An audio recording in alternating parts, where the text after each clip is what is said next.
Vincent "Jimmy" Caci, born in 1925 in Buffalo, New York, was a well-known figure in the world of organized crime. He was a member of the Los Angeles crime family, a mafia organization that operated on the West Coast. Caci's involvement in the mafia began at an early age and eventually led to a life of crime, involving everything from extortion and loan sharking to more violent criminal activities. His rise through the ranks showcased the dangerous and secretive life of the mob. Early life and mafia involvement. Caci was raised in Buffalo, New York, where he was introduced to organized crime early in life. Buffalo was home to its own mafia family, but Caci eventually moved to California, where he became a member of the Los Angeles crime family.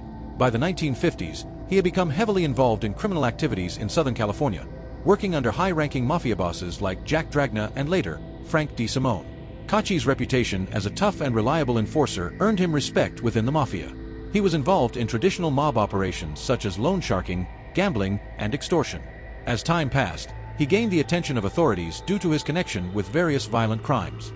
However, like many high-ranking mafia figures, he managed to evade significant legal consequences for many years, thanks to the mafia's code of silence, the omerta, and his ability to avoid direct ties to criminal acts. Role in the Los Angeles crime family. By the 1970s, Vincent Caci had become a capo in the Los Angeles crime family, controlling his own crew of mobsters. His role expanded into overseeing illicit activities across the state, including extortion rackets, drug trafficking, and illegal gambling operations. Despite the growing pressure from law enforcement, Caci remained an influential and feared figure in organized crime. His reputation for ruthlessness ensured loyalty from his subordinates and fear from his enemies. Caci's connections also extended to Las Vegas, where the mafia had a significant interest in the casinos.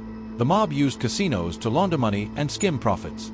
Although he was not as prominent as other mafia figures involved in Las Vegas, Caci was known to have dealings in the city, further expanding his criminal empire.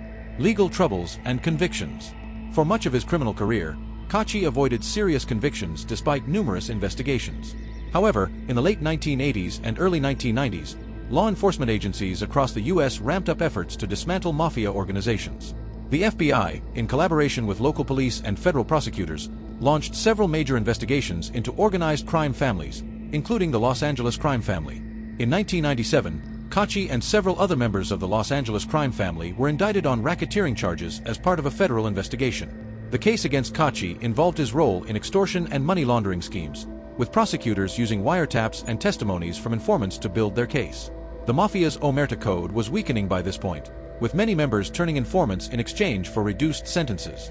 Caci was convicted in 1997 on charges related to racketeering and extortion. He was sentenced to federal prison, but due to his advanced age, his time behind bars was limited. The convictions marked the decline of his criminal empire and the weakening of the Los Angeles crime family, which had already been in decline since the 1980s.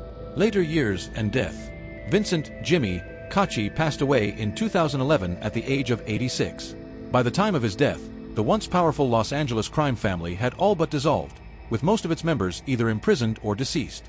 Caci's life and criminal career were emblematic of the rise and fall of mafia families across the United States during the 20th century.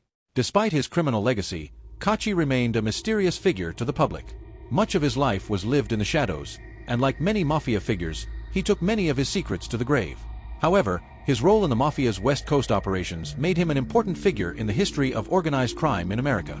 Thanks for tuning into Sika True Crime Docs. If you enjoyed this story, don't forget to like and subscribe for more captivating tales. Your support helps us keep bringing these stories to life.